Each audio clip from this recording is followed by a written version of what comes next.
안녕하십니까. 오라클 클라우드의 새로운 소식을 쉽게 전달해드리는 OCI 읽어주는 곰돌스의 9번째 시간입니다.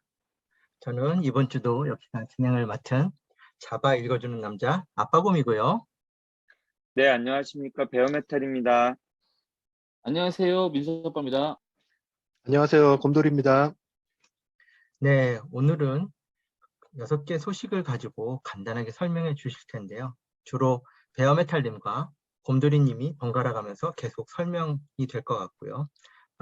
마지막에 민사아빠님의 JMS 관련된 간략한 GA 소식이 있겠습니다.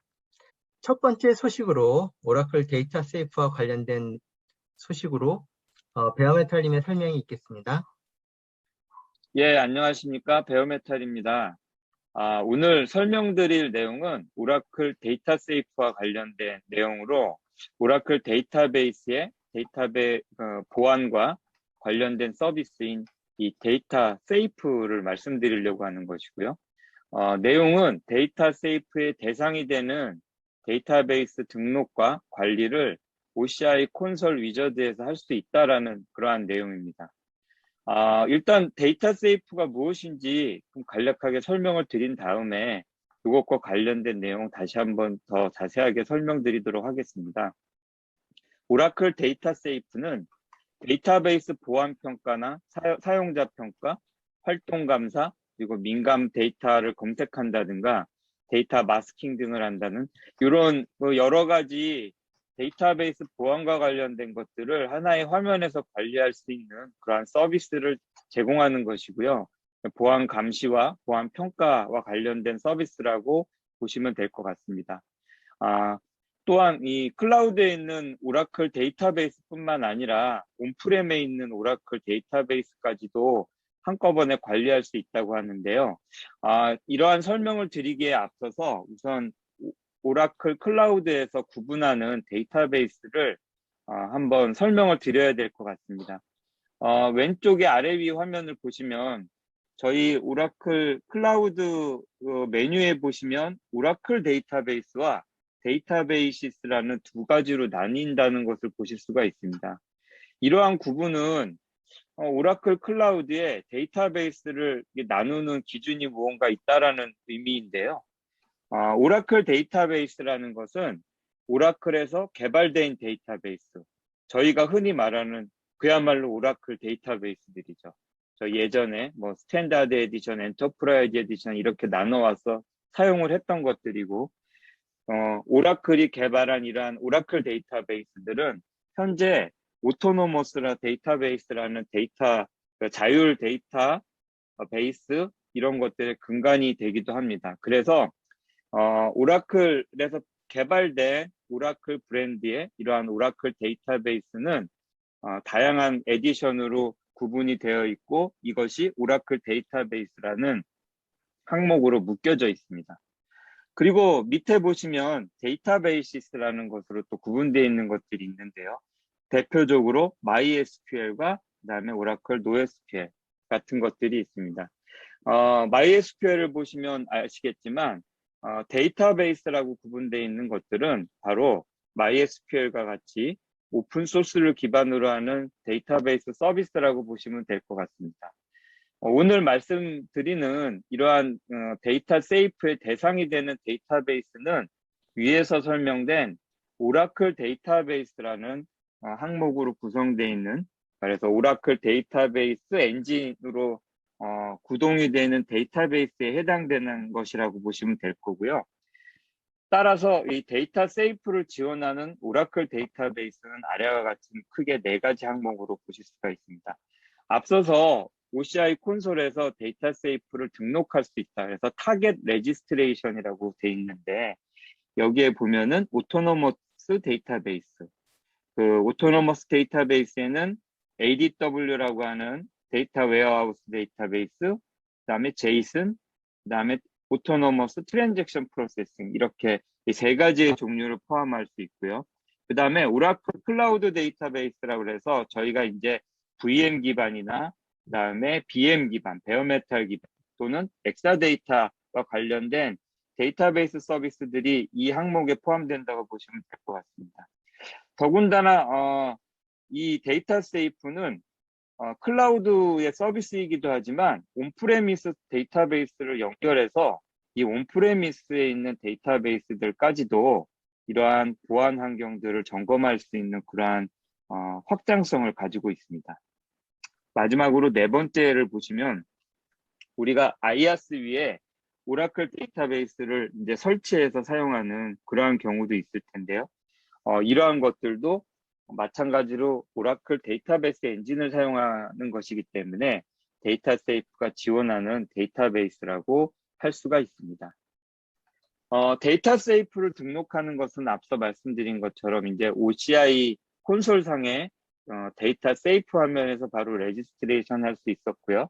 그리고 이 화면은 오토노머스 트랜잭션 프로세싱의 화면입니다. 그래서 데이터베이스와 관련된 여러 컨피규레이션, 인포메이션 정보를 보시면 오른쪽 하단에 데이터 세이프라는 항목을 보실 수가 있고요. 여기에서 레지스트레이션이 가능했었습니다. 그리고 OCI 콘솔 화면에서도 타겟 데이터베이스를 등록하는 화면이 있다라고 이해하시면 될 것 같습니다. 네, 이 화면은 앞서 말씀드린 것처럼 이제 오라클의 데이터베이스를 등록하는 데이터 세이프에 등록하는 화면이고요. 데이터베이스를 선택해서 그리고 데이터베이스가 타겟 데이터베이스를 확인한 다음에 거기에 맞는 컴파트먼트가 정확히 어떤 것인지 이런 조건들이 딱딱 맞게 되면 얘는 데이터 세이프에 등록이 되어집니다. 데이터 세이프에 등록이 되어지게 되면은요, 데이터 세이프 관리 화면을 통해서 오른쪽 하단에서 보시는 것과 같이 여러 가지 그래프, 화면들을 보시면서 데이터베이스의 보안과 관련된 어세스먼트라든가 그다음에 디스커버리, 그다음에 마스킹 형태, 오딧 형태의 여러 가지 내용들을 관리하시고 보실 수 있는 수가 있습니다. 이상으로써 간략하게 데이터 세이프의 새로운 타겟 레지스트레이션과 관련된 설명을 마치도록 하겠습니다. 네, 감사합니다. 자, 두 번째 소식은 서포트 포 VCN 네이티브 클러스터 마이그레이션이라고 해서 곰돌이 님이 수고해 주시겠습니다. 네, 이어서 쿠버네티스 클러스터 관련해서 곰돌이가 설명드립니다. 기존 클러스터를 마이그레이션해서 쿠버네티스 API 엔드포인트 그 자체 VCN에 서브넷에 통합할 수 있기 때문에 VCN 네이티브 클러스터에서 제공하는 시큐리티 컨트롤을 활용할 수 있습니다라고 되어 있는데요. 조금 더 자세히 들여다보면요. 지난 3월 16일 릴리즈 노트에 프라이빗 쿠버네티스 클러스터라는 내용으로 이 기능이 가능해지면서 콘솔에서 OK를 통해서 생성되는 쿠버네티스 클러스터는 기본적으로 VCN 네이티브로 생성되게 되었습니다. VCN 네이티브 클러스터는 VCN과 완전히 통합되어 이것을 프라이빗 또는 퍼블릭으로 선택적으로 설정할 수가 있습니다.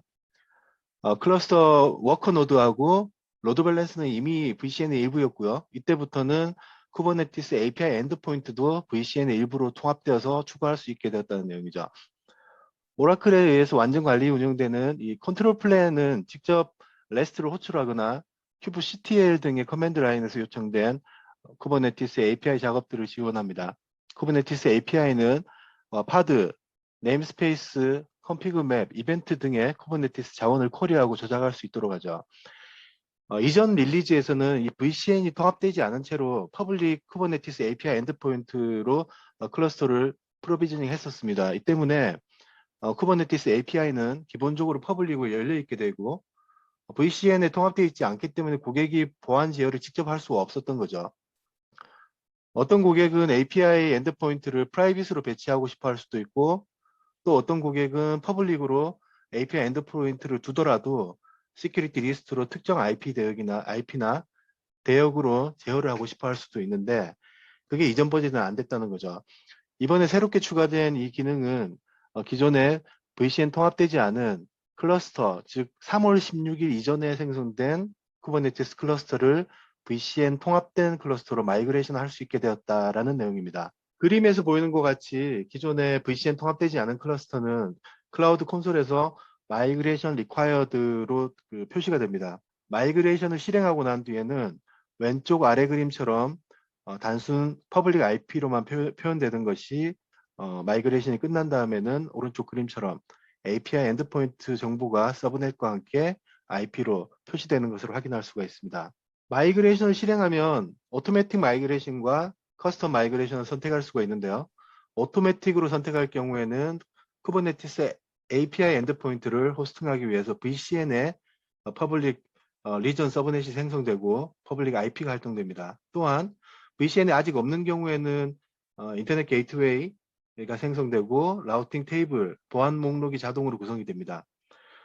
자동 마이그레이션 옵션은 노드 풀이 모두 동일한 컴파트먼트에 있는 클러스터를 지원하기 때문에 만약에 이 클러스터에 다른 컴파트먼트의 노드 풀이 함께 있을 경우에는 지정된 마이그레이션 옵션을 커스텀으로 해주는 게 좋습니다.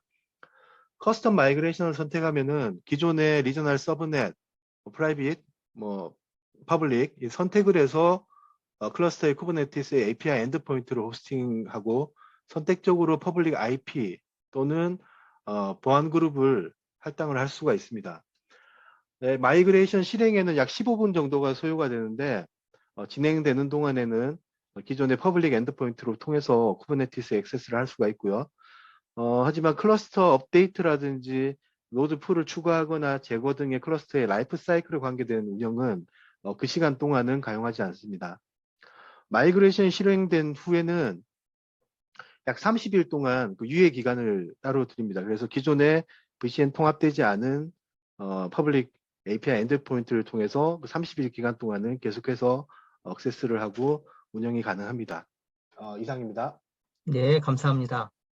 자, 세 번째 클라우드 업체 간 연결 소식과 네 번째 MySQL 관련된 소식을 이어서 베어메탈님이 설명해 주시겠습니다.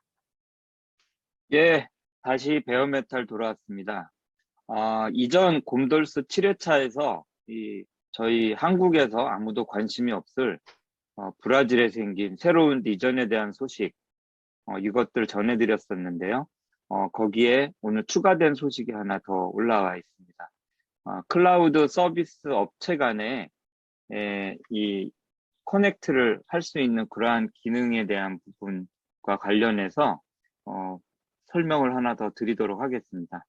오라클의 브라질 남동부 리전인 이제 비네두와 애저의 컴피나스 리전이 클라우드 인터커넥트로 연결이 된다라는 그런 소식인데요.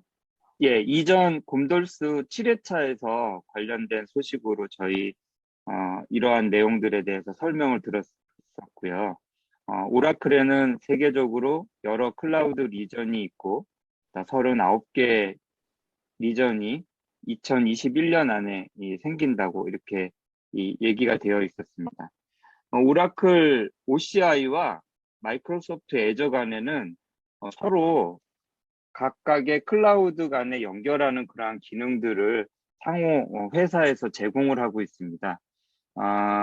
보면은 오라클의 OCI의 그 VCN이라고 하는 이러한 것과 그다음 애저의 VNet이라고 하는 이 양쪽에 있는 그러한 클라우드 간의 연결 부분을 직접적으로 연결하는 그러한 기능이라고 보실 수 있고요.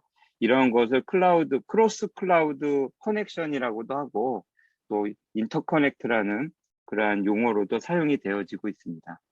이 화면도 이전에 저희가 잠깐 소개시켜 드렸던 화면이고 서드파티 업체에서 제공하는 전 세계 클라우드 업체들의 지역과 리전에 대한 그러한 설명을 보여주는 그러한 맵이었는데요.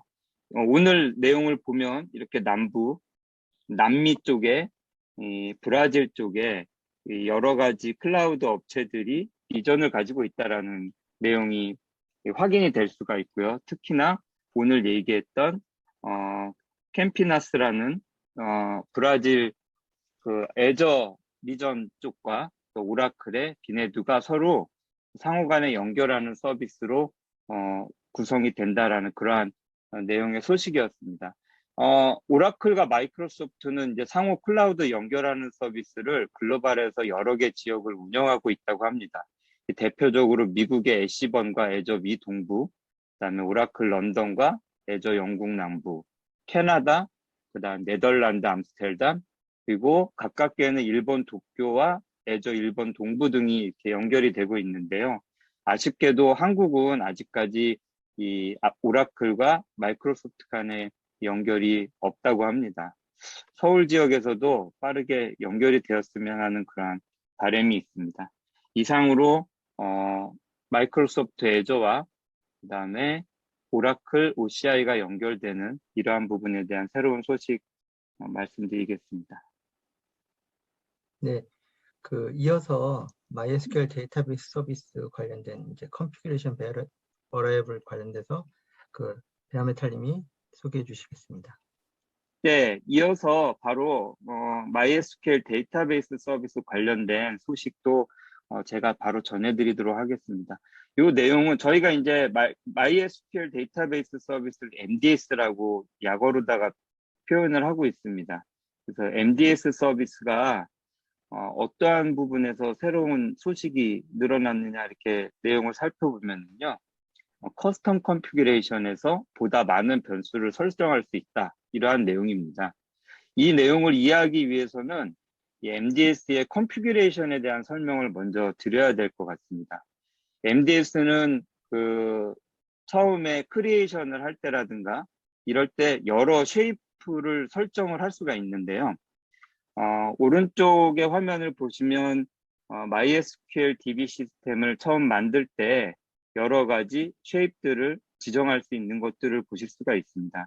보면은 E3, 1, 16GB, 그러니까 OCPU 하나에 16GB의 메모리 설정이라든가 8GB 설정, 32GB 설정 이렇게 OCPU와 메모리의 사이즈를 설정할 수 있는 여러 쉐이프들을 가지고 있고요. 이러한 것들이 VM, 버추얼 머신과 베어메탈 이렇게 나뉘어져서 여러 가지 고객의 설정에 맞는 여러 가지 쉐이프들을 지정을 할 수가 있는데요. 이렇게 쉐이프를 설정을 하게 되면 이 쉐이프에 해당하는 컨피규레이션들이 이제 붙게 됩니다. 이 얘기는 무엇이냐면 특정 크기의 버추얼 머신이라든가 베어메탈 기반의 MySQL이 만들어지게 된다 그러면 그 크기에 맞는 여러 파라미터들이 적용이 되는 컨피규레이션이 이제 해당 인스턴스에 적용이 된다라는 뜻입니다. 오른쪽에 보시면 이제 스탠드얼론에서 볼 수 있는 여러 가지 컨피규레이션들 볼 수가 있는데요. MySQL의 이 컨피규레이션을 들어가 보시면 이렇게 자신이 생성해 놓은 MySQL 각 쉐이프에 따른 컨피규레이션에 대한 상세 내용도 보실 수가 있습니다. 물론 각 쉐이프에 맞는 디폴트의 여러 가지 컨피규레이션에 대한 정보들도 검색해서 보실 수가 있고요. 이렇게 컨피규레이션은 유저 변수, 그다음에 이니셜 변수, 시스템 변수를 포함하고 있습니다. 이 변수에 대한 이 내용들을 한번 예시로도 한번 보도록 하겠습니다. 보시면 MySQL에 해당하는 여러 버퍼를 지정한다든가 버퍼 풀 사이즈를 지정한다든가 등등 여러 가지 이 베리어블들이 컨피규레이션 안에 미리 지정이 되어 있고요. 그리고 이러한 컨피규레이션은 나중에 새로 에디팅을 해서 다른 컨피규레이션으로 바꿀 수 있는 기능이 있습니다. 이런 것들을 커스텀 컨피규레이션이라고 얘기를 하고 있습니다. 제가 이전에 생성했던 그러한 쉐입에 해당되는 컨피규레이션을 가지고요. 위에 보시면은 MySQL VM 스탠다드 E3 4 64기가 스탠드얼론이라고 길게 이름이 붙어져 있는데요. 보시면 명칭에서 알 수 있듯이 저는 플렉서블한 E3 타입의 OCPU 4장짜리 그리고 64GB의 메모리를 가지고 있는 스탠드얼론 타입의 MySQL을 만들었던 그러한 컨피규레이션입니다. 얘를 카피에다가 새로운 커스텀 컨피규레이션을 한번 구성해 보기 위해서 한번 카피를 한번 해봤습니다. 그러면은 앞서 제가 설명드린 것처럼 유저 베리어블, 이니셜라이제이션 베리어블, 시스템 베리어블들을 보실 수가 있고요. 그 중에서 오토 커밋이라든가 그다음에 포린키 책이라든가 여러 가지 파라미터들을 한번 제가 변경을 해보았습니다. 이 변경된 파라미터들은 다시 저장을 함으로써 새로운 컨피규레이션을 제가 만들 수 있는 것이죠.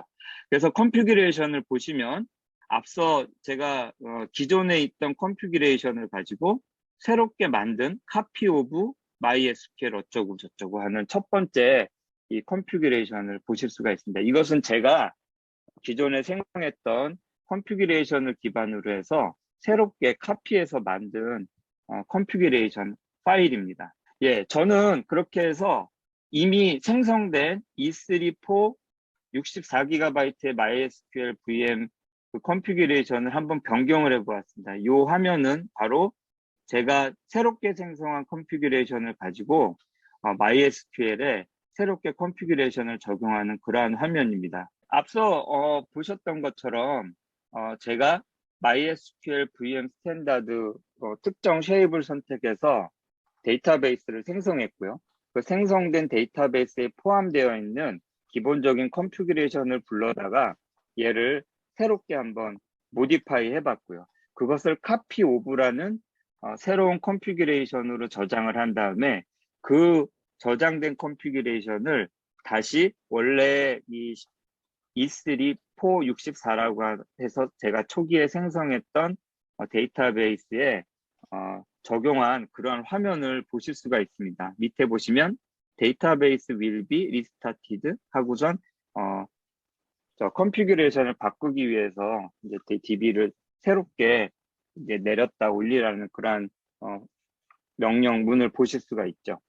이렇게 파스 형태로 제공되는 MySQL에 대해서 제가 어떤 특정 컨피규레이션을 변경하고자 할 때는 기본적인 그러한 디폴트 컨피규레이션, 각 쉐이프마다 지정되어 있는 컨피규레이션들을 활용해서 제가 특정 베리어블들을 변경할 수가 있고요. 그런 변경된 변수들을 가지고 제가 새롭게 구성한 커스텀 컨피규레이션을 제가 운영하고 있는 MySQL 데이터베이스에 이렇게 적용할 수 있는 이런 유연성을 가지고 있는 기능이라고 보시면 될 것 같습니다.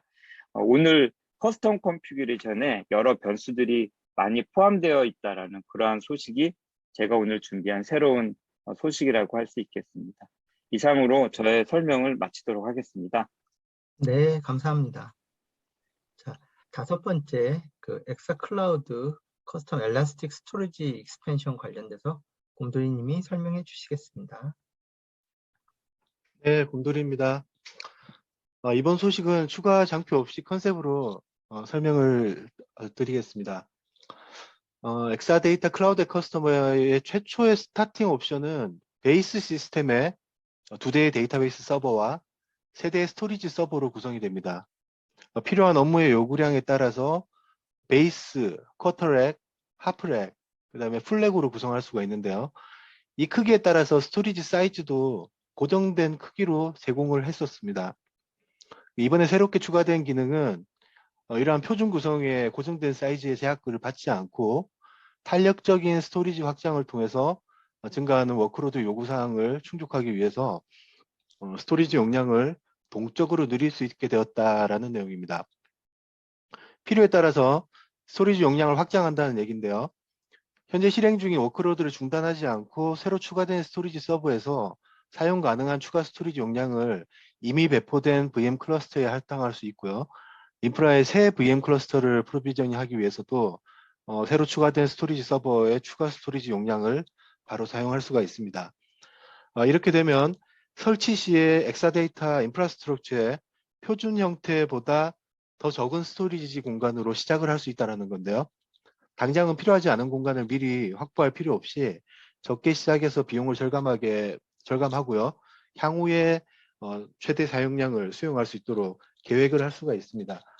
스토리지 서버 추가 확장에는요, 기본적으로 인프라가 고객사의 데이터 센터에 배치되어야 되는 이 클라우드 커스터머 제품의 특성상 사전 주문 프로세스가 필요한데요. 주문 단계는 새로운 엑사데이터 인프라스트럭처의 표준 배포 단계와 동일합니다.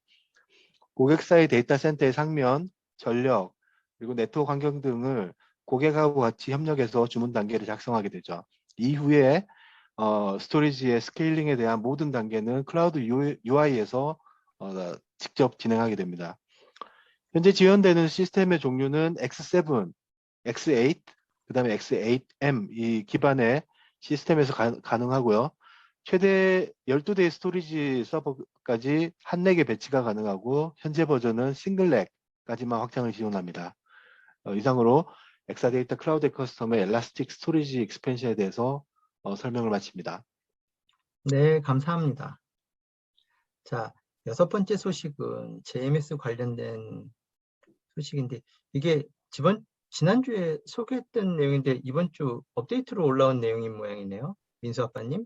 지난주에 자바 매니지먼트 서비스에 대해서 말씀을 드렸고요.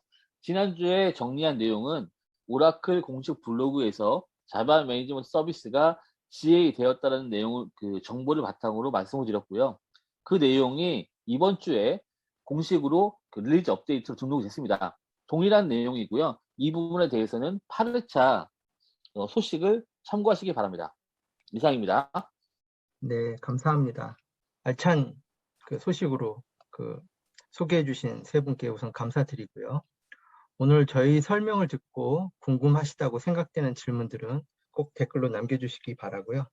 이상으로 OCI 읽어주는 곰돌스 9번째 시간을 마치도록 하겠습니다. OCI 읽어주는 곰돌스가 유익하다고 느껴지신다면 구독, 좋아요, 알람 설정 부탁드리겠습니다. 지금까지 OCI 읽어주는 곰돌스의 아빠곰, 베어메탈. 민수 아빠, 곰돌이었습니다. 네, 감사합니다. 다음 주에 예, 뵙겠습니다. 감사합니다. 네, 수고하셨습니다. 수고하셨습니다.